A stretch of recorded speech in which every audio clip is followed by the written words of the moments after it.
Welcome all to Shrihari education.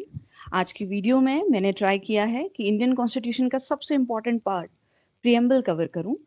और ये video students के लिए, सिविल सर्विस एस्पिरेंट्स के लिए और हर एक इंडियन के लिए बहुत इम्पॉर्टेंट है। इस वीडियो में मैंने आपके सामने प्रियम्बल की समरी रखी है, जो बहुत इन्फॉर्मेटिव वे से है और बहुत सिंपल वे से है। अगर किसी को प्रियम्बल के बारे में कोई भी इंफॉर्मेशन नहीं है, आई एम श्योर कि इस वीडियो के बाद उसको काफ़ी इंफॉर्मेशन प्रियम्बल के रिगार्डिंग होगी और वो बहुत सारे questions related to preamble easily attempt कर पाएंगे। So let's get started. And मैं अभी यहाँ पे एक स्क्रीन शेयर कर रही हूँ जिसमें की नोट्स मैं आपके साथ शेयर करूंगी, सो दैट आप समझ सकें कि प्रियम्बल में हमें क्या चीज़ें पढ़नी है, किस तरीके से हम प्रियम्बल को डिकोड कर सकते हैं एंड अकॉर्डिंगली हम अपनी पढ़ाई स्टार्ट कर सकें।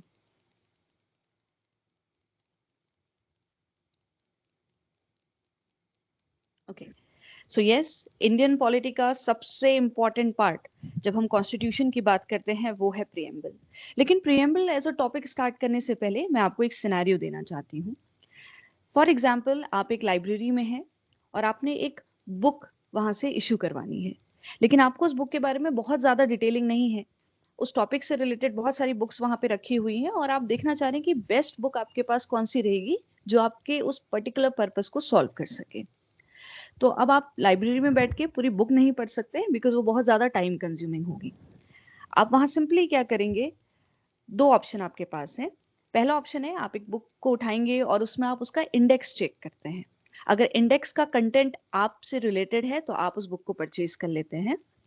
और दूसरा सबसे इंपॉर्टेंट पार्ट, आप किसी भी बुक का प्रीफेस देखते हैं। प्रीफेस प्रीफेस से आपको ये पता चलता है कि उस पर्टिकुलर बुक में क्या है। इट मीन्स दैट प्रीफेस किसी भी बुक का एक समरी होता है। आप प्रीफेस देखिए, आपको आइडिया लग जाएगा कि यस, ये बुक किस चीज से रिलेटेड है और अकॉर्डिंगली आप अपने पर्पस को उसके साथ मैच करवाने की कोशिश करेंगे। सेम वे से we all know Indian constitution सबसे लेंथीएस्ट कॉन्स्टिट्यूशन है पूरी दुनिया में। और अगर आप इंडियन कॉन्स्टिट्यूशन के बारे में बहुत कुछ जानना चाहते हैं तो क्यों ना हम उसकी भी एक समरी ढूंढें, क्यों ना हम उसका भी एक प्रीफेस बनाए। तो यस, प्रीफेस बहुत इंपॉर्टेंट और की पार्ट है इंडियन कॉन्स्टिट्यूशन का। प्रीफेस को आप, प्रियम्बल को आप इंट्रोडक्शन या फिर प्रीफेस बोल सकते हैं। So preamble is again very important, जो आपके पर्टिकुलर कॉन्स्टिट्यूशन का इंट्रोडक्शन आपको दे सकता है और आप इसको एज अ प्रीफेस ट्रीट कर सकते हैं। और बहुत सिंपल शब्दों में अगर सीखा जाए तो प्रियम्बल किसी भी कॉन्स्टिट्यूशन की समरी आपको दे देगा। तो किसी भी कॉन्स्टिट्यूशन को आपने जानना है, आप उसके प्रियम्बल को एक बार पढ़ लीजिए, आप अच्छे से कॉन्स्टिट्यूशन को समझ पाएंगे। अच्छा, यहाँ सबसे पहले एक क्वेश्चन हमने कोट किया हुआ है, which constitution was the first to begin with a preamble. अब हमें ये तो पता होना चाहिए ना कि जितनी भी इकोनॉमीज हैं दुनिया में उन सब का अपना अपना एक कॉन्स्टिट्यूशन जरूर है और उस कॉन्स्टिट्यूशन में प्रियम्बल होगा। लेकिन ये प्रियम्बल का जो इनिशिएटिव है, ये पहली कौन सी कंट्री थी या कौन सा कॉन्स्टिट्यूशन था जिसने ये स्टार्ट किया, तो वो है आपका अमेरिकन कॉन्स्टिट्यूशन। इसको हमेशा याद रखिएगा, अमेरिकन कॉन्स्टिट्यूशन में ही प्रीफेस को यहाँ से ऐड किया गया एंड आफ्टर दैट यस, हमने बहुत सारे कॉन्स्टिट्यूशंस में इसको देखा गया है, लेकिन the first constitution to begin with preamble is American constitution. एक और क्वेश्चन है यहाँ पर, who called preamble as the identity card of the constitution. ये बहुत इंपॉर्टेंट है, आपको पता होना चाहिए। आइडेंटिटी कार्ड अगर आपने कॉन्स्टिट्यूशन का पता करना है तो आपको प्रियम्बल पता होना चाहिए। और उसको identity card of the constitution की उपाधि दी थी एन ए पालखीवाला ने। N A Palkhivala, he was one of the India's most eminent jurist and an expert in economic affairs. Even Keshavananda Bharati versus the state of Kerala में भी इन्होंने बहुत ज्यादा कंट्रीब्यूट किया था। तो इनके according yes, preamble is the identity card of the constitution. एक और पॉइंट यहाँ पे मेंशन किया है जिसमें लिखा है, preamble is based on the objective resolution. Preamble का बेस ही ऑब्जेक्टिव रेजोल्यूशन है। अब क्वेश्चन अराइज होता है, what is objective resolution. So objective resolution आप ऐसे समझ सकते हैं, ये कुछ सेट ऑफ प्रिंसिपल्स थे। जब हमारा कॉन्स्टिट्यूशन ड्राफ्ट हो रहा था उस टाइम पे कॉन्स्टिट्यूशन की ड्राफ्टिंग के लिए कुछ प्रिंसिपल्स बनाए गए कि इस तरीके से हमारा कॉन्स्टिट्यूशन बनना चाहिए। तो ये ऑब्जेक्टिव रेजोल्यूशन सिंपली आपके सेट ऑफ प्रिंसिपल्स होते हैं। और यस, इन्हीं सेट ऑफ प्रिंसिपल्स में कौन बेस्ड है, preamble. And it is very true. ये सेट ऑफ प्रिंसिपल्स किस लिए बने थे? आपके कॉन्स्टिट्यूशन की ड्राफ्टिंग के लिए। तो जब कॉन्स्टिट्यूशन ही आपके इन प्रिंसिपल्स के बेसिस पे बना हुआ है तो बाय डिफॉल्ट आपका प्रियम्बल भी इसी का पार्ट है। आई होप यहां तक आपको क्लियर है। अब थोड़ा सा और आगे बढ़ते हैं।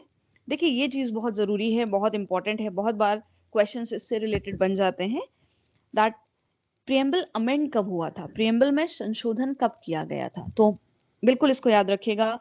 It has been amended by the 42nd constitutional amendment act. Okay, so आपका जो 42nd कॉन्स्टिट्यूशनल अमेंडमेंट एक्ट था उस टाइम पे इसको अमेंड किया गया, चेंजेस करे गए। प्रियम्बल बना पहले है, अभी हम आगे चल के आपको पूरा उसको डिकोड करेंगे, लेकिन आप ये समझिए अगर प्रियम्बल में अमेंडमेंट मींस चेंजेस लाना। एक चीज एक बार कोई चीज बन चुकी है, with the passage of time आपको लग रहा है कि उसमें हमें कुछ कुछ चेंजेस लेकर आने हैं, तो आप यहाँ पर उसको अमेंड कर सकते हैं। और कॉन्स्टिट्यूशनल हमारे वहाँ ये एक ब्लेसिंग है कि हमारा कॉन्स्टिट्यूशन हम इजीली अमेंड कर सकते हैं। ओके, सो प्रियम्बल को 42nd कॉन्स्टिट्यूशनल अमेंडमेंट एक्ट के तहत अमेंड किया गया था और ये आपका 1976 में हुआ था। तो ये पार्ट और ये पार्ट आपके लिए ज्यादा इंपॉर्टेंट है। अब आप समझिए इस अमेंडमेंट में किया गया था। सो यहाँ पे प्रियम्बल में 3 वर्ड्स को ऐड किया था। इसको याद करने का तरीका रखिए, SSI। ओके, ये 3 वर्ड जो है ये 42nd कॉन्स्टिट्यूशनल अमेंडमेंट एक्ट के तहत ऐड हुए थे और जो आपका 1976 में हुआ था। सो S means socialist, S means secular and I means integrity. तो आपको ये याद रखना है कि यस ये 3 वर्ड SSI उसमें अमेंड करे गए थे, जो कि है सोशलिस्ट, सेक्युलर एंड इंटीग्रिटी। अब आप देखिए ये हमारा प्रियम्बल है कुछ इस तरीके से। इसकी मैं आपको थोड़ा सा डिकोडिंग बताती हूँ, आपने कैसे इसको लर्न करना है, कैसे समझना है। क्योंकि अगर आप एक प्रियम्बल को अच्छे से पढ़ना चाहते हैं ना, हमें बस ये जो पूरा प्रियम्बल यहाँ पे लिखा है इसके एक एक शब्द को समझना बहुत जरूरी है। आगे की वीडियो में हम इसको डिकोड ही करने वाले हैं, लेकिन यहाँ पे अगर आप इसको लर्न करना चाह रहे हैं उसका एक सबसे सिंपल तरीका है। देखिए हम सब जानते हैं कॉन्स्टिट्यूशन ऑफ इंडिया स्टार्ट होता है we the people of India से। Okay, we the people of India, having solemnly resolved to constitute India into sovereign, socialist, secular, democratic republic and to secure to all its citizens. So ये बात याद रखिएगा। हम इसके ingredients की बात करते हैं या की पॉइंट्स की बात करते हैं। जो ये पहली लाइन है we the people of India, ये पहला पार्ट आपको बताता है अथॉरिटी।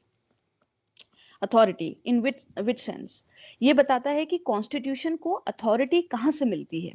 आपको पता है ना हमारे देश में संविधान से बढ़कर कुछ नहीं है, लेकिन उसको इतना बड़ा हमने कैसे बनाया, कहाँ से उसको अथॉरिटी मिली? हमसे, we the people of India. Okay, so ये जो फर्स्ट 2 लाइन है ये आपके अथॉरिटी को डिफाइन करती है। उसके बाद है आपका ये वाले पॉइंट्स आप ध्यान से समझिएगा, जिसको मैं यहाँ पे मेंशन कर रही हूँ, SSDR।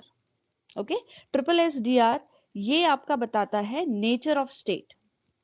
नेचर ऑफ स्टेट कि कॉन्स्टिट्यूशन के अकॉर्डिंग स्टेट्स कैसे रन करते हैं, हम किस फिलॉसफी पे चल रहे हैं। So nature of state, the government अगर हम बात करते हैं वो किस तरीके से रन करनी चाहिए, वो आपको SSDR ओके इससे पता चलता है। सो यहाँ पे आपका क्या है, sovereign, socialist, secular, democratic, Republic.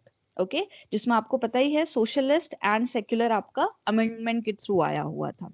सो ये sovereign, socialist, secular, democratic and Republic, ये पार्ट आपका बताता है नेचर ऑफ स्टेट। तो आई होप ये ऊपर का 2 आपको क्लियर हो गया है। We the people of India आपको बताता है अथॉरिटी के बारे में, अथॉरिटी के ठीक नीचे हमें पता चलता है नेचर ऑफ स्टेट जो है SSDR। उसके बाद आप यहाँ पे देख सकते हैं justice, liberty, equality and fraternity. Very fine, ये जो 4 पॉइंट है इसको आप ऐसे याद कर सकते हैं JLEF। ओके, JLEF ये आपका बताता है ऑब्जेक्टिव्स ऑफ प्रियम्बल। ओके, हमारे प्रियम्बल के क्या ऑब्जेक्टिव्स है, ऑब्जेक्टिव्स ऑफ प्रियम्बल हमें पता चलते हैं JLEF के through. Okay, so that is justice, liberty, equality and fraternity. आगे चल के हमें इन्हीं को डिकोड करना है, तो आपको याद रखने होंगे ये पॉइंट्स। ओके, अभी मैंने आपको बताया SSDR और उसके ठीक नीचे जब हम ऑब्जेक्टिव्स की बात कर रहे हैं, so we are talking about justice, we are talking about liberty, then is equality and then is fraternity. और इनका अच्छे से एक्सप्लेनेशन अभी आगे ही आपको मिल जाएगा। And this is the last part, यह आपका बताता है कि कब आपने अडॉप्ट किया था। ठीक है, कब से आपने इसको ऑप्ट किया है, अडॉप्ट किया हुआ है, उसका डेट यहाँ पे मेंशन होता है. सो यहाँ बहुत क्लियरली इन्होंने लिखा है that in our constituent assembly this 26th day of November, okay, यानी 26th ऑफ नवंबर 1949, आजादी के 2 साल और 26 नवंबर को हमने इसको अडॉप्ट किया था. Do hereby adopt an act to give ourselves this constitution. So this is the decoding, short decoding of the preamble, कि आपको पता होना चाहिए. स्टार्टिंग में वो बात करता है अथॉरिटी से, अथॉरिटी के बाद हम किस में आ जाते हैं. सेकेंड जो बहुत हमारा इंपॉर्टेंट एस्पेक्ट है वो है आपका nature of state. Okay, nature of state, और ये बिल्कुल याद हो जाना चाहिए, SSSDR. इसके बाद हम बात करते हैं हमारे ऑब्जेक्टिव्स क्या हैं कॉन्स्टिट्यूशन के, एंड आफ्टर दैट हम बात करते हैं कि हमने कब उसको अडॉप्ट किया हुआ था. तो ये डेट भी आपको याद हो जानी चाहिए, 26th of November 1949 is the date.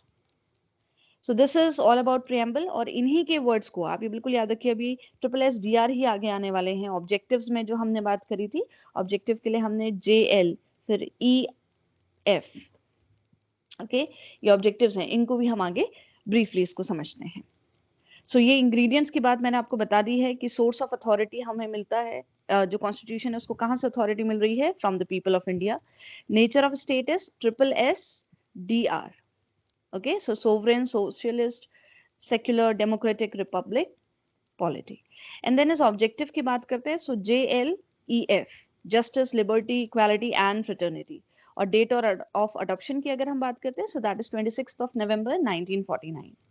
अब हम इसको डिकोड कर रहे हैं. अभी हमने क्या बात करी, स्टेट से हम बात कर रहे हैं, नेचर ऑफ स्टेट जो है आपका SSSDR. तो उसमें से पहला एस हम यहाँ पे कवर करते हैं, दैट इज सोवरेन. अब देखिए, सोवरेन का बहुत सिंपल टर्म्स में मतलब समझिए, इंडिपेंडेंट होना. Sovereign is all about independency. Okay, हम इंडिपेंडेंट है इंडिया. अच्छा, अब इंडिया इंडिपेंडेंट है, इसका क्या मतलब है? We all know yes we are independent, लेकिन इसका मतलब क्या है, किस सेंस में यहाँ पे बात हो रही है इंडिपेंडेंसी की? तो इसको समझिए, India is an independent state, okay, which means that हम ना ही किसी पे डिपेंडेंट हैं और ना ही कोई हम किसी को डोमिनेट भी नहीं कर रहे हैं. ना हम किसी के अधीन हैं और ना ही कोई हमारे अधीन है. ये सोवरेनिटी बताती है. We are a sovereign country people, okay. So that means that India is independent, okay. हम किसी की डिपेंडेंसी नहीं है और कोई हमारे लिए, हमारे अंदर हम किसी को डोमिनियन में भी नहीं रख रहे हैं, किसी को रूल भी नहीं कर रहे हैं. And it is free to conduct its own affair. अब ये इंडिपेंडेंसी होने का सबसे बढ़िया फायदा है कि हम अपने अफेयर्स को खुद कंडक्ट कर सकते हैं, इंटरनल और एक्सटर्नल अफेयर्स को. हमें किसी की परमिशन की इसमें जरूरत नहीं है. India can either acquire a foreign territory or cede a part of its territory in favour of foreign state. ये भी बहुत इंपॉर्टेंट है. इंडिया अपनी टेरिटरी, अगर मान लीजिए किसी एक फॉरेन स्टेट को हमें फेवर करना है, तो हम अपनी टेरिटरी का कुछ पार्ट दे सकते हैं और हम दूसरी टेरिटरी एक्वायर कर सकते हैं. ये पॉइंट भी बहुत इंपॉर्टेंट है. ओके, सो ये आप किस तरीके से कर सकते हैं? अगर आपसे कोई पूछता है कि आप इंडिया के पास ये पावर कैसे है कि वो अपनी टेरिटरी किसी और को दे सकता है या कोई और टेरिटरी एक्वायर कर सकता है, it's all because we are a sovereign country. India is a sovereign country, okay. So that is why ये पावर हमारे पास है. सो आई होप पहला जो एस है वो आपको क्लियर हो चुका होगा. It's all about sovereign which means independence, okay. Second S में आते हैं which is socialist. Again very important, socialist part. Now please सी, मैंने आपको बताया था 42nd जो अमेंडमेंट एक्ट में चीजें ऐड करी गई थी, उसमें SSI ऐड हुआ था, जिसमें सोशलिस्ट एक पार्ट है. तो ये जो सोशलिस्ट टर्म यहाँ पे ऐड हुआ है, ये अमेंडमेंट के थ्रू एक्ट हुआ था. लेकिन अब आप सोचिए ना, प्रियम्बल कॉन्स्टिट्यूशन भी हमारा बन चुका था काफी टाइम पहले, ओके. और तब से हमारे पास सोशलिस्ट क्या कोई टर्म था ही नहीं कॉन्स्टिट्यूशन में. क्या ये टर्म हम यूज ही नहीं कर रहा था हमारा कॉन्स्टिट्यूशन? इसमें प्रॉब्लम क्या था? तो please try to understand. Although this particular word, ये जो अमेंड हुआ था, ये 42nd अमेंडमेंट एक्ट के थ्रू ऐड हुआ था, लेकिन यस, इससे पहले भी हमारे कॉन्स्टिट्यूशन में सोशलिस्ट कंटेंट था, सोशलिस्ट कंटेंट होना था, और उस पर काफी वर्क भी किया गया. अभी किस फॉर्म में था? ये था DPSP, that is directive principles of state policy, okay. Directive principles of state policy. So DPSP के तहत yes, we have this socialistic content हमारे कॉन्स्टिट्यूशन में, क्योंकि अमेंडमेंट तो बहुत बाद में है ना। आप यहाँ पे देखिए 1976 में है, 1949 के बाद से तो हम स्टार्ट करने लगे। सो इस ड्यूरेशन में क्या हम सोशलिस्टिक वे से वर्क नहीं कर रहे थे? हम कर रहे थे, लेकिन वो प्योर टर्म नहीं था, हमारे पास डीपीएसपी था। अब मैं आपको एक बहुत शॉर्ट तरीके से समझाती हूँ। देखिए डीपीएसपी में क्या है, देयर आर वेरियस थियोरीज, बहुत सारी आइडियोलॉजीज हैं। तो स्टेट को यानी गवर्नमेंट क्या करे, कॉन्स्टिट्यूशन हमारा बोलता है कि डीपीएसपी एक गाइडिंग प्रिंसिपल्स हैं हर एक स्टेट के लिए। ये स्टेट पे डिपेंड करता है, वो उसको कैसे, कौन सी थियोरी पे वो काम करना चाह रहे हैं, किस चीज को ऑप्ट करना चाह रहे हैं। मीन से बहुत हार्ड एंड फास्ट रूल नहीं है, ये सिर्फ एक गाइडिंग प्रिंसिपल्स थे। अब इन प्रिंसिपल्स को किस तरीके से यूज किया जाता है, इन प्रिंसिपल्स का एक ही मतलब था कि आप किस पे काम करिए, वेलफेयर पे, welfare of the society, welfare of the society. अब आप वो कैसे भी कर सकते हैं, डीपीएसपी ज्यादातर मेनली फोकस करता है सोसाइटी के वेलफेयर में, जिसके लिए बहुत सारी थियरीज हैं। I make separate video on DPSP, आप उसमें समझ सकते हैं कि डीपीएसपी के लिए यस सोशल एस्पेक्ट बहुत इंपॉर्टेंट था, और स्टेट के पास ये राइट थे वो किसी भी थियरी को ऑप्ट करे। बहुत लोगों ने अपनी अपनी आइडियोलॉजीज इसमें दी, वो कोई भी पैटर्न पे चल सकती है, लेकिन यस वो कुछ ना कुछ वेलफेयर करे। तो सोशलिस्टिक में yes welfare of the society consider करना जरूरी था।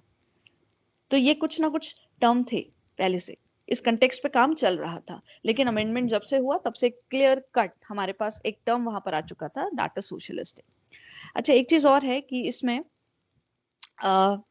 1955 में कांग्रेस पार्टी ने एक रेजोल्यूशन अडॉप्ट किया था अवधि सेशन में, जो था सोशलिस्टिक पैटर्न ऑफ सोसाइटी। तो यस कांग्रेस पार्टी 1955 से इस पर्टिकुलर वे में थोड़ा और कंसाइज होके, प्रिसाइज होके काम करने लग गई थी, ये भी आपने ध्यान रखना है। ओके, सो अवधि सेशन 1955 में कांग्रेस पार्टी इस पे काम कर रही थी, इस रेजोल्यूशन को उन्होंने अडॉप्ट किया था, which is socialistic pattern of society. अगर हम इंडियन कंटेक्स्ट की अब बात करते हैं, आप समझिए India has a democratic socialism, ये आपने याद रखना है कि हमारा जो सोशलिज्म है वो डेमोक्रेटिक है। ओके, नाउ प्लीज अंडरस्टैंड, अब हमें सोशलिज्म की बात हो रही है, तो क्या सोशलिज्म को हम क्लासिफाई कर सकते हैं, क्वेश्चन आता है।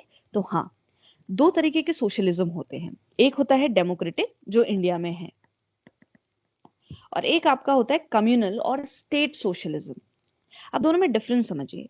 देखिए इंडियन इकोनॉमी की अगर हम बात करते हैं, हमारा इंडिया फिलोसफी किस पे चल रही है, वो है आपका डेमोक्रेटिक सोशलिज्म पे। इसका मतलब we hold faith in mixed economy. Mixed economy ऐसी इकोनॉमी जहां पे पब्लिक सेक्टर और प्राइवेट सेक्टर दोनों मिलकर काम करते हैं, इक्वली डिस्ट्रीब्यूशन होता है प्रोडक्शन के मींस का, डिस्ट्रीब्यूशन का, और दोनों के ही हाथों में पावर है। ओके, सो दोनों मिलके काम करते हैं, सो इसके एडवांटेज और इस दोनों का एडवांटेज हम ले सकते हैं। So yes democratic socialism means mixed economy पे हम बेस्ड हैं। अब देखिए कम्युनल सोशलिज्म या स्टेट सोशलिज्म में क्या है, हम ज्यादातर ध्यान देते हैं नेशनलाइजेशन में, यानी हम बहुत सारी चीजों को, जैसे ऑल मीन्स ऑफ प्रोडक्शन और डिस्ट्रीब्यूशन, ये सब कुछ हम किसके हाथों में दे दे रहे हैं, पब्लिक सेक्टर के, और हम यहाँ पे प्राइवेट प्रॉपर्टी का अबॉलिशन कर रहे हैं। तो यहाँ पे पब्लिक सेक्टर को तो बहुत ज्यादा इंपॉर्टेंस मिल रही है, हर चीज नेशनलाइज हो रही है, और प्राइवेट सेक्टर का डाउनफॉल देखने को मिलता है। कंप्लीटली कोशिश करते हैं कि उसको अबॉलिश ही कर दे तो ज्यादा बेटर है। और ये एक इकोनॉमी के ग्रोथ के लिए थोड़ा सा एक हिंड्रेंस क्रिएट कर सकता है, लेकिन अपना अपना व्यू है, कहीं पे कम्युनल सोशलिज्म भी चलता है तो कहीं पे डेमोक्रेटिक सोशलिज्म ज्यादा अच्छे रिजल्ट्स देता है। आप ये आइडेंटिफाई करिएगा कि कम्युनल सोशलिज्म कौन कौन से कंट्रीज में है। ओके, अच्छा सुप्रीम कोर्ट ने एक बार बताया था दैट डेमोक्रेटिक सोशलिज्म जो हमारे वहां है aims to end poverty, ignorance, disease and inequality of opportunity.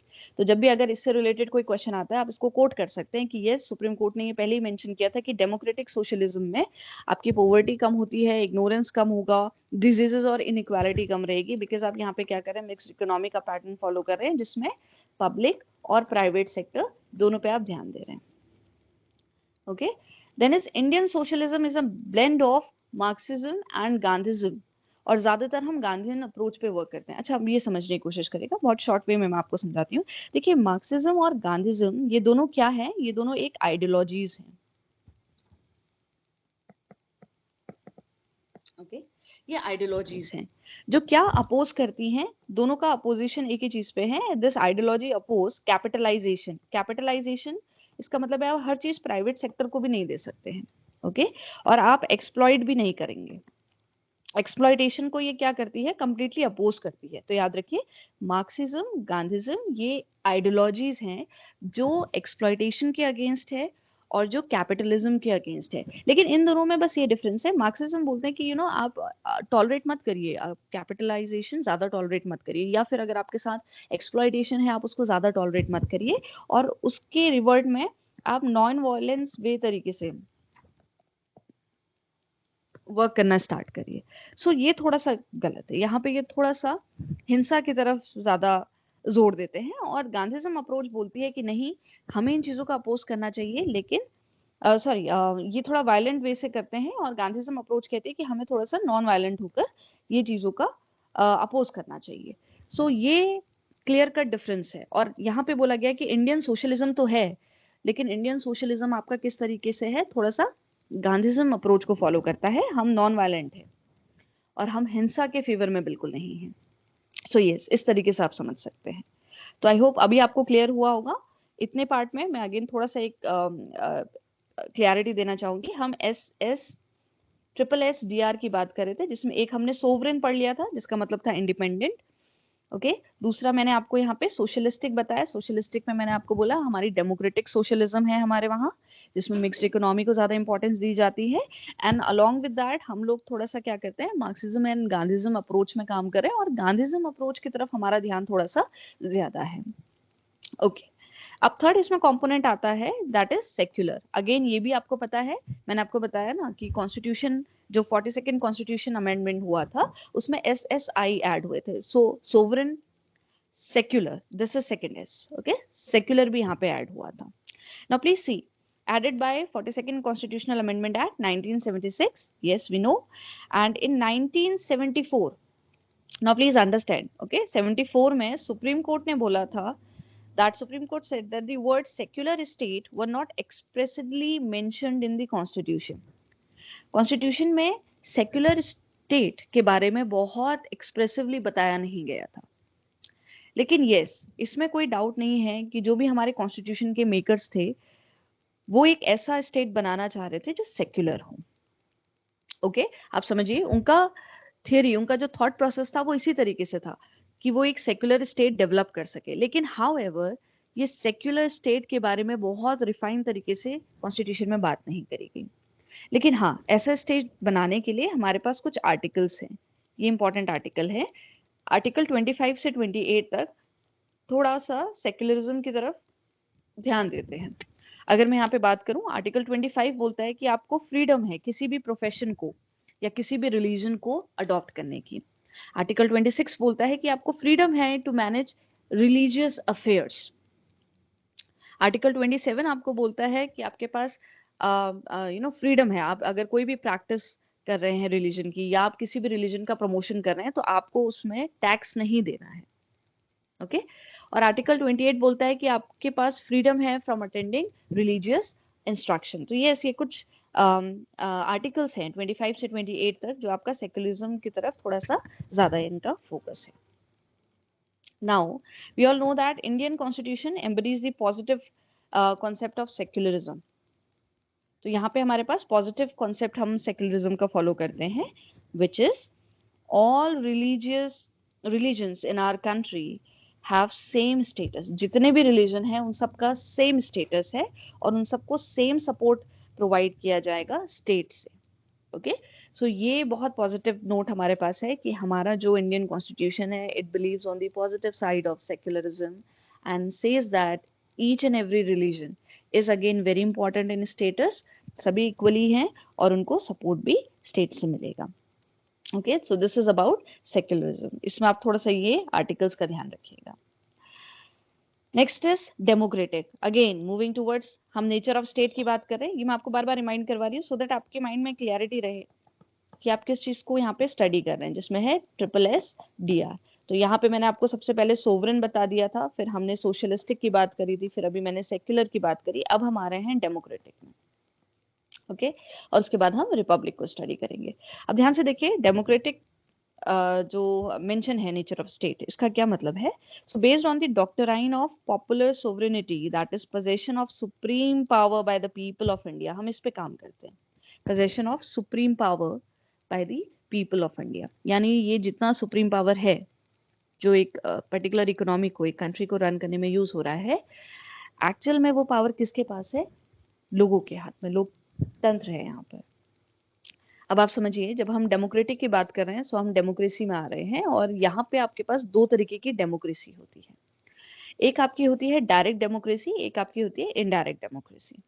पहले डायरेक्ट डेमोक्रेसी को समझते हैं। देखिए, डायरेक्ट डेमोक्रेसी में क्या है? People exercise their power directly, as in Switzerland. ये स्विट्जरलैंड का एक एग्जाम्पल यहाँ पे कोट किया गया है।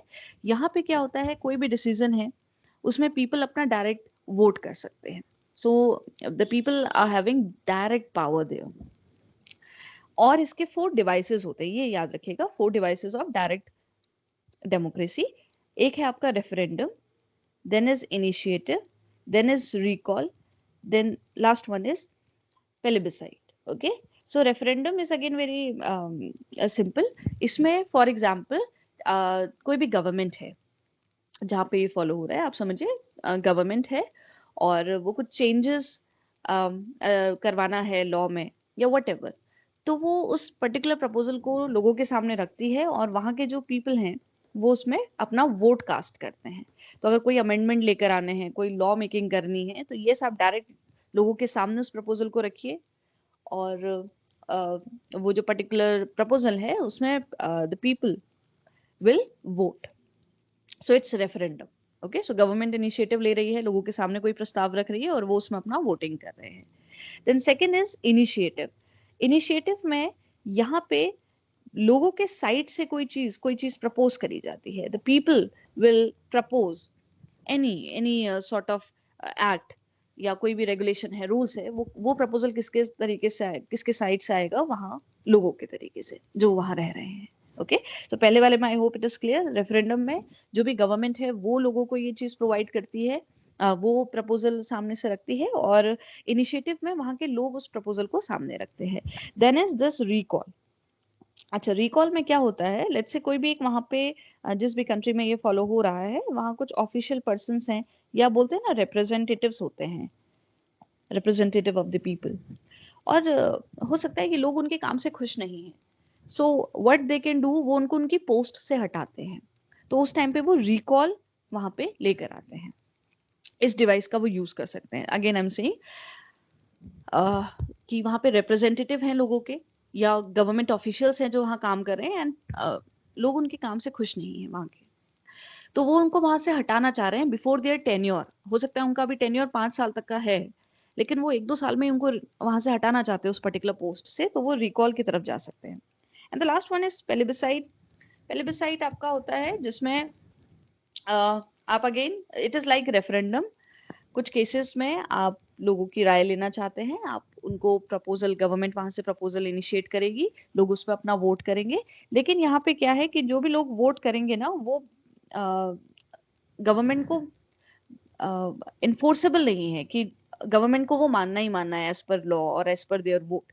तो यहाँ पे it is up to the government of that particular country कि उन्होंने उस वोट को कंसिडर करना है, वो करना चाह रहे हैं, नहीं करना चाह रहे हैं। मतलब बहुत बाइंडिंग नहीं होता है। रेफरेंडम के केस में जो वोट पड़े हैं उस पे ही काम होगा, लेकिन प्लेबिसाइट के केस में ये चीज नहीं हो सकती।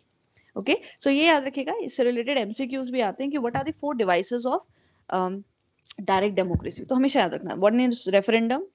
रेफरेंडम में क्या होगा? गवर्नमेंट लोगों के सामने एक प्रपोजल लेके आएगी, लोग अपना वोट उसमें कास्ट करते हैं। इनिशिएटिव में लोगों के द्वारा कोई एक प्रपोजल लाया जाता है और उस पे काम होता है। रिकॉल में होता है कि अगर कोई गवर्नमेंट ऑफिशियल अच्छे से काम नहीं कर रहा है, उसके टेन्योर से पहले आपने उसको हटाना है, तो आप रिकॉल लेकर आइए, ये लोगों के थ्रू ही लाया जाता है।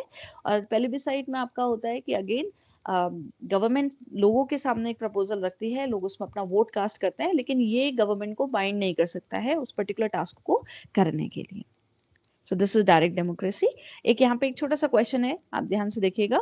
अ democratic polity is based on the doctrine of popular sovereignty. ये हमने अभी स्टार्टिंग में ही पढ़ा। With regard to this principle consider the following. Plebiscite, referendum, recall, initiative. Which of the above is or are used in a direct democracy? अब हमें पता है there are four devices, so all of the above, the last one, D, is the right answer. Okay, which is plebiscite, referendum, recall, and initiative. Now the next one is indirect. Okay, so this is indirect um, democracy. Indirect democracy को समझेगा that power exercise by representative elected by the people. जैसे India में होता है, India में हम अपने representatives को इलेक्ट करते हैं और हमारे बिहाफ में फिर उनके पास पावर है और वो उस पावर को एक्सरसाइज कर सकते हैं. This is also known as representative democracy. Yes, because जो लोग हैं वो अपने रिप्रेजेंटेटिव को चूज करते हैं और वो रियल पावर को एक्सरसाइज करते हैं. So that is why this is also known as representative democracy. अच्छा, दो तरीके की आपकी इनडायरेक्ट डेमोक्रेसी होती है, एक पार्लियामेंट्री होती है, एक प्रेसिडेंशियल होती है. आप अगर इंडिया के कंटेक्स्ट में आप बात करते हैं तो इंडियन कॉन्स्टिट्यूशन में पार्लियामेंट्री डेमोक्रेसी है. तो याद रखिएगा दिस पार्ट, हम यहाँ पर हैं यानी हमारे वहां इनडायरेक्ट डेमोक्रेसी है. ओके, जिसको रिप्रेजेंटेटिव डेमोक्रेसी भी बोला जाता है. और हमारे यहाँ executive is responsible to the legislature for all its policies and actions. आपको पता है ना, there are three organs. Okay, that is executive which is about government, legislative which is about parliament, law making body, और judiciary जो courts की बात करती है, हाई कोर्ट, सुप्रीम कोर्ट्स की. ये थ्री इंपॉर्टेंट ऑर्गन हैं. ओके, सो हमारे पास जो एग्जीक्यूटिव है, it is responsible to the legislature for all its policies and action. Okay, now the term democratic used in preamble include. अब आप देखिए, जब आप डेमोक्रेटिक की बात कर रहे हैं ना, तीन तरीके से हम डेमोक्रेसी की बात करते हैं. पॉलिटिकल हमारे पास डेमोक्रेसी होनी चाहिए, सोशल डेमोक्रेसी और इकोनॉमिक. ये याद रखिएगा. ओके, सो जब हमने स्टार्टिंग में पढ़ा ना अभी SSDR, हम इस डी में हैं, जहाँ जो हमारे वहाँ इनडायरेक्ट डेमोक्रेसी है. ओके, इनडायरेक्ट डेमोक्रेसी के तीन सब पार्ट हैं यहाँ पे, पॉलिटिकल, सोशल एंड इकोनॉमिक. और इस डायमेंशन पे बहुत ज्यादा स्ट्रेस किसने किया था? डॉक्टर अंबेडकर ने अपने कंक्लूडिंग स्पीच में. ओके, जो उन्होंने कब दी थी? नवंबर 25, 1949 कॉन्स्टिट्यूएंट असेंबली में जो उनकी कंक्लूडिंग स्पीच थी, उसमें उन्होंने जब डेमोक्रेटिक को एड्रेस किया हुआ था तो यहाँ पे पॉलिटिकल, सोशल एंड इकोनॉमिक, ये तीनों डायमेंशंस पे काफी फोकस किया था. ओके, और ये हमेशा याद रखिए. देखिए, पॉलिटिकल डेमोक्रेसी, डेमोक्रेसी ना, क्योंकि हम बात जब करते हैं we are a democratic country, तो हमारे दिमाग में सिर्फ एक ही चीज आती है कि we are having right to choose our representative only. तो वो हम उसको पॉलिटिकल एस्पेक्ट से बहुत ज्यादा रिलेट करने की कोशिश करते हैं. नहीं, ऐसा नहीं है. ओके, बिकॉज जो पॉलिटिकल डेमोक्रेसी है ना, उसका बेस ही सोशल डेमोक्रेसी है. ओके, और सोशल डेमोक्रेसी में लिबर्टी, इक्वालिटी, फ्रेटर्निटी, ये आगे चल के आएगा, ये हमें डिस्कस करना पड़ता है. अब नेक्स्ट आते हैं which is the last part of the nature of state, that is republic. Okay, so republic में we are having democratic polity में दो तरीके की पॉलिटीज होती हैं. एक आपकी होती है मोनार्की, दूसरा आपका होता है रिपब्लिक. मोनार्की समझते हैं. मोनार्की है, head of the state is king और क्वीन. यहाँ पे किंग क्वीन का कॉन्सेप्ट फॉलो होता है और ये पोजीशन उनको किसके थ्रू मिलती है? Through succession. ओके, कि राजा का बेटा राजा बनेगा. इस तरीके से एक सक्सेशन चलता रहता है और उसके अकॉर्डिंग उनको पोजीशन मिलती है. And the premium example, the classic example here is Britain. Republic की अगर हम बात करते हैं तो यहाँ पे head of the state is always elected directly or indirectly for a fix period. तो यहाँ पे तो किंग और क्वीन होते हैं मोनार्की में, लेकिन हमारे वहाँ क्या है, जो भी हेड ऑफ द स्टेट है उनको या तो डायरेक्टली या इनडायरेक्टली चूज किया जाता है एक फिक्स पीरियड के लिए. ओके, और यूएसए अगेन एक ये एग्जांपल है. अब हम बात करते हैं हमारे प्रियम्बल में रिपब्लिक को किस तरीके से दिखाया गया है. So republic in our preamble indicates India has an elected head called president. ये इंपॉर्टेंट एस्पेक्ट है. हमारे वहाँ जो इलेक्टेड हेड है, ओके, इंडिया में, वो कौन है? प्रेसिडेंट. तो हम इलेक्ट कर रहे हैं और वो किस तरीके से इलेक्ट होते हैं? We all know he is elected indirectly. Again I will make a video on elections, तो आप समझेंगे डायरेक्ट इलेक्शन और इनडायरेक्ट इलेक्शंस में क्या डिफरेंसेस हैं, किसको हम डायरेक्टली इलेक्ट करते हैं, किसको इनडायरेक्टली इलेक्ट करते हैं, और ये प्रोसीजर होता कैसे है. ओके, सो प्रेसिडेंट हमेशा याद रखिएगा वो इनडायरेक्टली इलेक्ट किया जाता है और उनका एक फिक्स टेन्योर होता है, दैट इज 5 years. तो हम रिपब्लिक के साइड है, हम मोनार्की के साइड नहीं है. हमारे वहाँ जो हेड ऑफ द स्टेट है वो हमेशा कौन होता है? प्रेसिडेंट होता है, जिसको हम इनडायरेक्टली इलेक्ट करते हैं and it is for a fix period which is 5 years. Okay. अच्छा, 2 चीज़ और हमें कंसिडर करनी चाहिए जब आप रिपब्लिक के बारे में बात करें, तो रिपब्लिक का मतलब होता है wasting this political sovereignty in the people. यानी आप पावर, जो पॉलिटिकल सोवरेनिटी है, इंडिपेंडेंसी है, ये पावर किसके हाथ में है? लोगों के हाथ में है। It is not like the king and queen concept. Okay, आप इलेक्ट कर सकते हैं। और दूसरा है absence of any privilege class. तो जब भी हम रिपब्लिक की बात करते हैं ना, तो यहाँ पे किसी भी एक क्लास को बहुत ज्यादा प्रिविलेज नहीं दिया गया है। ये चीज यहाँ पे मिसिंग है। Okay, so now I hope यहाँ तक का कंटेक्स्ट हमारा जो था, वो हम किस पे बात कर रहे थे? नेचर ऑफ स्टेट पे। नेचर ऑफ स्टेट पे मैंने आपको बता दिया हमने किन फैक्टर्स पे बात करनी है। ट्रिपल एस डी आर, जो स्टार्टिंग में मैंने आपको बताया ना, प्रियम्बल को ऐसे डिकोड करिए। पहले अथॉरिटी आती है, दूसरा आता है नेचर ऑफ स्टेट, जिसमें sovereign, socialist, secular, democratic and Republic के बारे में बात करी गई है। तो यहाँ तक हम उतना पढ़ चुके हैं। उसके बाद मैंने आपको क्या बताया था? प्रियम्बल को अगर आप फिर फर्दर डिकोड करते हैं, तो उसके थर्ड कंपोनेंट में आता है ऑब्जेक्टिव ऑफ द कॉन्स्टिट्यूशन। सो यहाँ पे हम ऑब्जेक्टिव की बात करते हैं, जिसमें मैंने आपको बोला था JLEF, ये आपको याद रखना है। तो अब हम इस वाले पार्ट में हैं, that is J stands for justice. Okay, देखिए हम बहुत बार इस टर्म को यूज करते हैं ना, जस्टिस मिलना चाहिए, justice justice. Now we need to understand हम कौन सी जस्टिस को यहाँ पे टारगेट कर रहे हैं। सो यहाँ पे जब हम जस्टिस की बात करते हैं, सो जस्टिस हमारे सोशल जस्टिस होता है, इकोनॉमिक जस्टिस हमारे पास है, और हमारे पास है पॉलिटिकल जस्टिस। ये तीनों जस्टिस जब हमें मिलेंगे, तब जाके एक कंप्लीट जस्टिस की हम बात कर रहे हैं। ओके, और social justice, economic justice, political justice आपको चाहिए। आपके ये तीनों जस्टिस को कौन सेव करता है? बहुत सारे प्रोविजंस है आपके फंडामेंटल राइट्स में और डायरेक्टिव प्रिंसिपल्स में, DPSP में। उनके थ्रू ऑलवेज रिमेंबर, जस्टिस का टॉपिक आ रहा है तो आपको पता होना चाहिए, justice I can achieve this through my fundamental rights and through my directive principles. और ये बहुत अच्छी चीज है। मैं आपको एक चीज बताऊं, फंडामेंटल राइट्स तो बहुत ही, मतलब I consider it one of the wonders, because fundamental right एक ऐसी चीज है, अगर ये वायलेट हो जाते हैं, आप कोर्ट में अपील कर सकते हैं, डायरेक्टली हाई कोर्ट में और सुप्रीम कोर्ट में। और एक रिट्स का कॉन्सेप्ट होता है, मींस डायरेक्टली या तो हाई कोर्ट या सुप्रीम कोर्ट आपको आपकी हेल्प करेगा simply. So again I will make a video on this writs और ये वाला जो पार्ट है। So fundamental right is very important, और DPSP, directive principle of state policy, again ये आपको हेल्प करते हैं to achieve social, economic and political justice. Now please see, just ये थोड़ा सा एक क्रक्स है। सोशल जस्टिस की बात कर रहे हैं। सोशल जस्टिस का मतलब है आपको सभी को, जितने भी सिटीजन हैं उस पर्टिकुलर कंट्री में, उन सबको इक्वल स्टेटस मिले और वहां पे कोई भी डिस्क्रिमिनेशन नहीं हो, किसी भी बेसिस पे डिस्क्रिमिनेशन नहीं हो रहा है, तो yes, you are getting social justice. Economic justice की अगर हम बात करते हैं, सो अगेन इकोनॉमिक फैक्टर के बेसिस पर भी कोई भी डिस्क्रिमिनेशन नहीं होना चाहिए।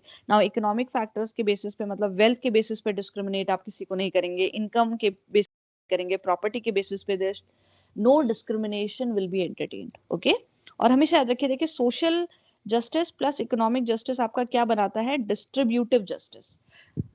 तो प्लीज बी वेरी क्लियर, हम अभी क्या पढ़ रहे हैं? ऑब्जेक्टिव्स ऑफ कॉन्स्टिट्यूशन वाला पार्ट आ रहे हैं प्रियम्बल का, थर्ड कंपोनेंट, जिसमें हमने JLEF को स्टडी करना है। J stands for justice. Justice हमारा सोशल होता है, इकोनॉमिकल होता है, पॉलिटिकल होता है, और अगर हम सोशल और इकोनॉमिक जस्टिस दोनों को मिला दें, तो हमारा डिस्ट्रीब्यूटिव जस्टिस बनता है।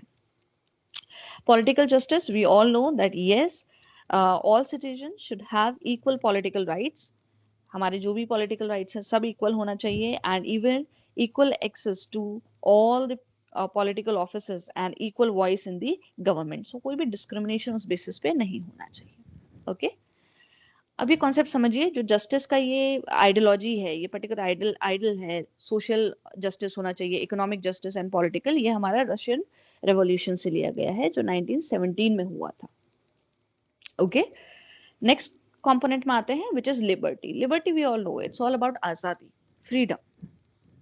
ओके, सो फ्रीडम की अगर हम बात करते हैं, तो यहाँ पे हमारे पास कोई भी कंस्ट्रेंट्स नहीं होंगे, कोई भी बाउंड्री नहीं है, हम फ्री है, हमारे ऊपर बहुत ज्यादा रूल्स रेगुलेशन इम्पोज्ड नहीं है, वी आर फ्री। ओके, लेकिन एक चीज हमें समझनी होगी कि देखिए थोड़ा बहुत फ्रीडम जरूर होनी चाहिए, क्योंकि यही फ्रीडम हमें क्या प्रोवाइड करती है, opportunity for development of individual personalities. अगर आपको हर बार बंदिशों में रखा जाएगा तो आप उतना ज्यादा डेवलप नहीं कर पाएंगे। डेवलपमेंट अगर आपने इंडिविजुअल पर्सनालिटीज का देखना है तो उनको लिबर्टी जरूर मिलनी चाहिए। अब आपके पास आजादी है, लेकिन किस किस चीज की आजादी है? आपके पास थॉट्स की आजादी है, आपके पास एक्सप्रेशन की आजादी है, यू कैन एक्सप्रेस योरसेल्फ। आपके पास अपने बिलीफ की आजादी है, आपके पास फेथ और वर्शिप, आप जिस पे भी फेथ रखना चाहें, जिसकी भी वर्शिप करना चाहें, सबकी आजादी आपके पास है। Liberty is there with you and through fundamental rights enforceable in court of law. और आपको लगता है अगर आपके ये कुछ भी लिबर्टी में से हार्म हो रहा है या फंडामेंटल राइट्स वायलेट हो रहे हैं, तो आप सीधे कोर्ट में अपील कर सकते हैं। मैंने आपको बताया अभी, हाई कोर्ट और सुप्रीम कोर्ट में वी कैन अपील, और वहां पे रिट्स इशू हो जाती हैं। सेकेंड इज, लेकिन लिबर्टी का ये मतलब नहीं है कि आपके पास एक लाइसेंस मिल चुका है कि जो भी मर्जी है वो करिए, because you have this freedom and all. आपको ये सब कुछ करना तो पड़ेगा, लेकिन again with in certain limitations. क्योंकि आप समझिए ना, ये भी होना बहुत जरूरी है। अदरवाइज जो चीज आपको अच्छी लग रही है, मे बी सामने वाले को नहीं लग रही है, उसको वो चीज हर्ट कर रही है। सो एक दायरा जरूर है, ओके लेकिन वो बहुत ऐसा भी बहुत क्लोज दायरा नहीं है कि आप कुछ भी नहीं कर पा रहे हैं। यू कैन एक्सप्रेस, लेकिन एक सही तरीके से, right way should be there, okay. अच्छा, अब ये जो आइडल्स हैं हमारे, लिबर्टी, इक्वालिटी, फ्रेटर्निटी, मतलब ये जो ऑब्जेक्टिव्स की हम बात कर रहे हैं कॉन्स्टिट्यूशन के, ये हमने कहाँ से लिया है? फ्रेंच रेवोल्यूशन से, जो कब हुआ था? 1789 से 1799 तक। Now the another component is equality. Now please see, equality का मतलब होता है absence of special privileges to any section of the society. किसी भी सोसाइटल सेक्शन को कोई अलग सी प्रिविलेज कहीं नहीं है, okay. And provision of adequate opportunities without discrimination. तो अपॉर्चुनिटीज सबके लिए ओपन है, वहां पे कोई भी डिस्क्रिमिनेशन नहीं किया जाएगा। इक्वालिटी के तीन डायमेंशन है, civic equality, political equality and economic equality. Now please C, civic equality के क्या प्रोविजन है? देखिए कुछ आर्टिकल्स हैं, इसको बहुत अच्छे से आप समझिए। हमारे पास इक्वालिटी है, हम बहुत बार बात करते हैं इक्वालिटी होनी चाहिए और ये, लेकिन इसके कंपोनेंट्स क्या हैं? हम किस चीज की इक्वालिटी पे ज्यादा फोकस कर रहे हैं? सो क्या आप सिविक पे ध्यान दे रहे हैं, क्या आप पॉलिटिकल पे ध्यान दे रहे हैं, या आप इकोनॉमिक पे ध्यान दे रहे हैं? ये आपने देखना पड़ेगा।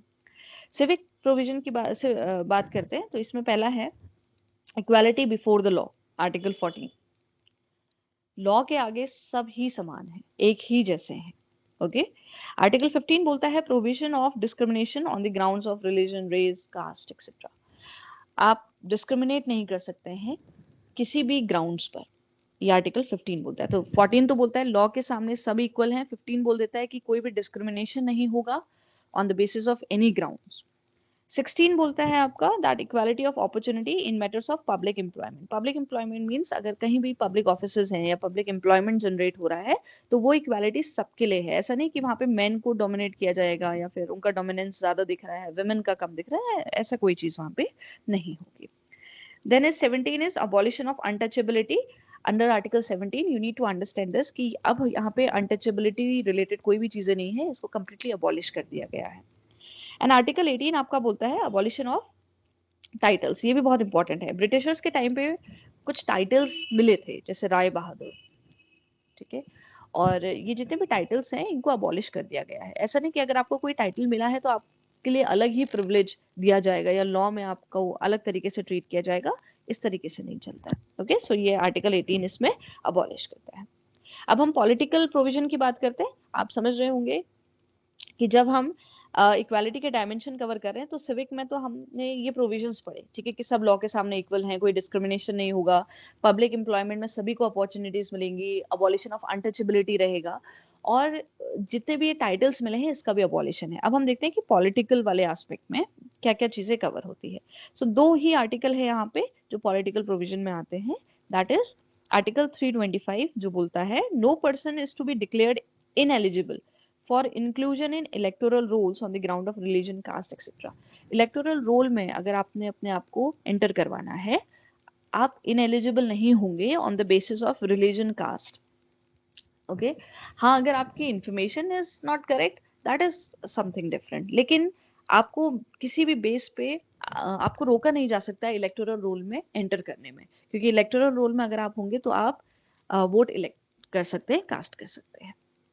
तो ये आर्टिकल 325 बोलता है, ठीक है, इलेक्टोरल रोल से किसी को भी ineligible on the basis of certain grounds नहीं रख सकते हैं। दूसरा है आर्टिकल 326 जो बोलता है कि election to Lok Sabha and the state assemblies to be on a basis of adult suffrage. इसका मतलब है कि अगर आप 18 साल से ऊपर हैं तो आप वोट कास्ट कर सकते हैं, ओके, लोकसभा में और स्टेट असेंबलीज जितनी भी हो रही हैं वहां पर। सो ये दो चीजें आपको ध्यान रखनी है कि इलेक्टोरल रूल्स में आपको कोई भी इनएलिजिबल घोषित नहीं कर सकता है। और दूसरा है अडल्ट सफरेज के बेसिस पे होगा, 18 प्लस अगर आप हैं so you are eligible for vote और आप वो वोट कास्ट कर सकते हैं। उससे कम उम्र के हैं तो आपको ये राइट्स नहीं मिल पाते हैं, ठीक है। सो 325 326, ओके। Then is this politic economic provision, again to remind you now we are here, ठीक है। इक्वालिटी का ही डायमेंशन हम पढ़ रहे हैं, इकोनॉमिक प्रोविजन।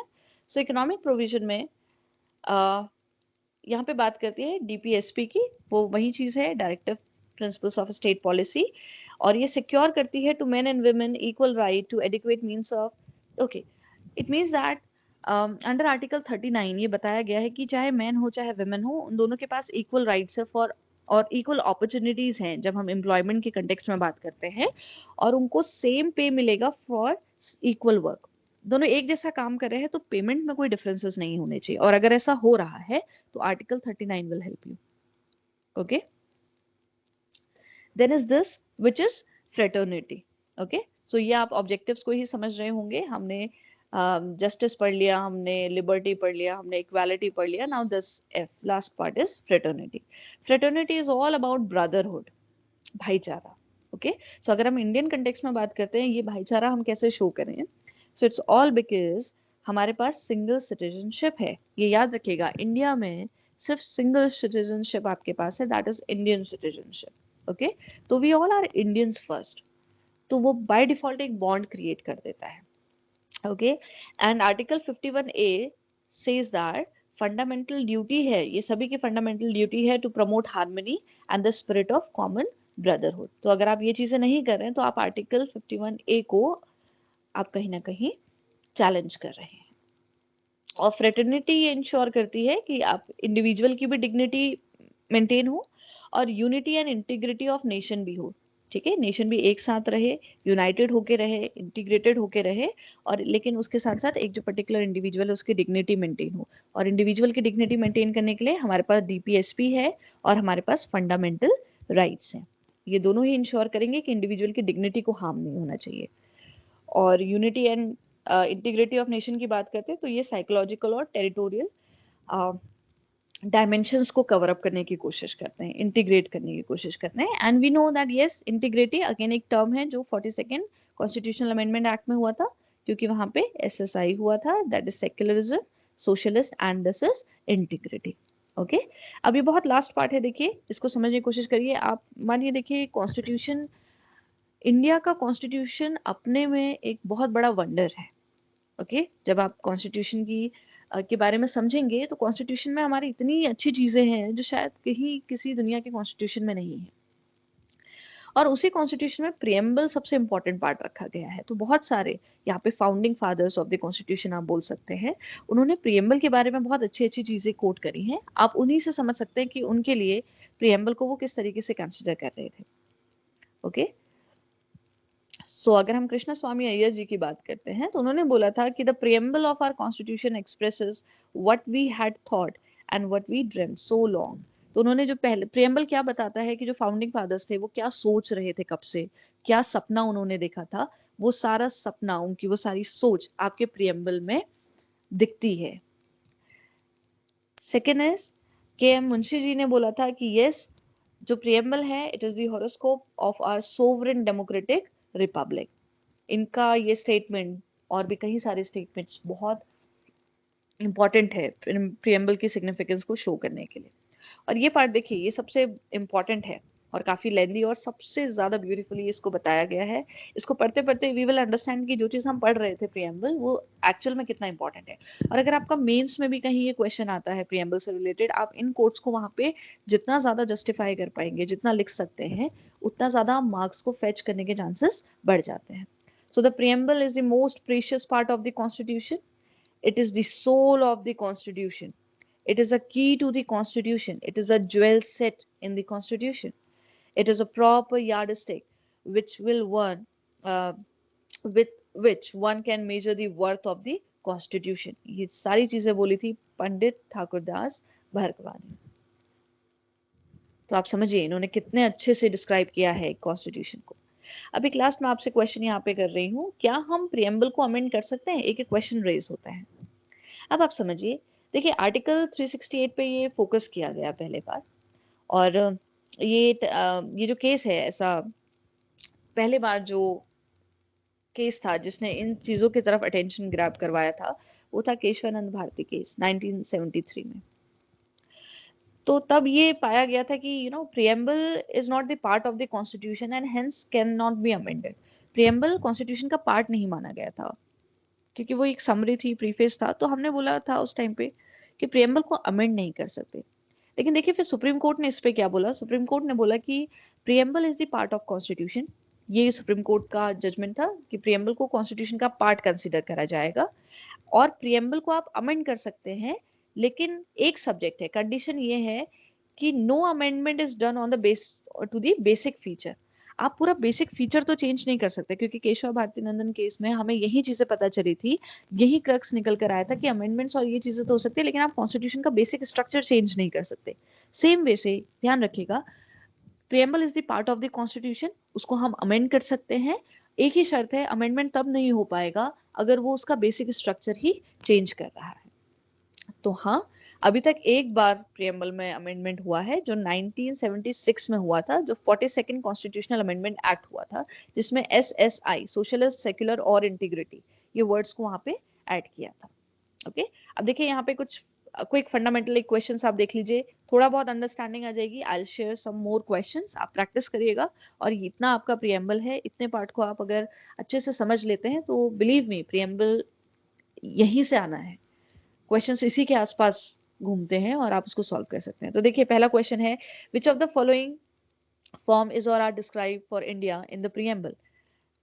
किस तरीके से बताया है? क्या सोवरेन डेमोक्रेटिक रिपब्लिक बोला है, सोवरेन सोशलिस्टिक डेमोक्रेटिक रिपब्लिक बोला है, या सी है सोवरेन सोशलिस्टिक डेमोक्रेटिक रिपब्लिक, या रिपब्लिक। तो मुझे अभी मैंने आपको बताया कि हमने इतना पढ़ा है और मुझे पता है कि ये यहाँ पे सोशलिस्ट भी आता है, सोवरेन भी आता है, डेमोक्रेटिक भी आता है, और आपका रिपब्लिक भी आता है। So C is the right answer.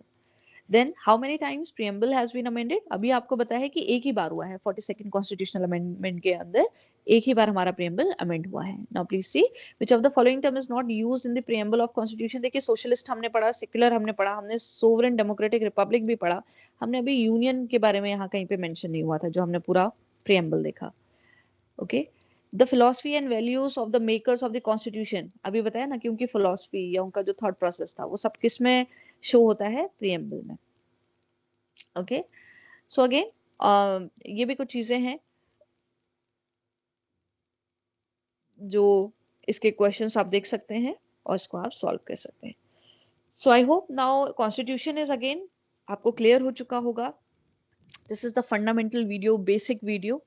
और अगर आपको ये वीडियो पसंद आई तो मैं इस तरीके की बहुत सारी वीडियोस आपके सामने लेकर आऊंगी, लेकिन आपके पास शॉर्ट की नोट्स जरूर रखिएगा। इससे रिलेटेड अब आप कोई भी क्वेश्चन आप गूगल करिए, और कुछ क्वेश्चंस मैं आपको प्रोवाइड कर दूंगी, आप उन क्वेश्चंस को सॉल्व करने की कोशिश करिएगा।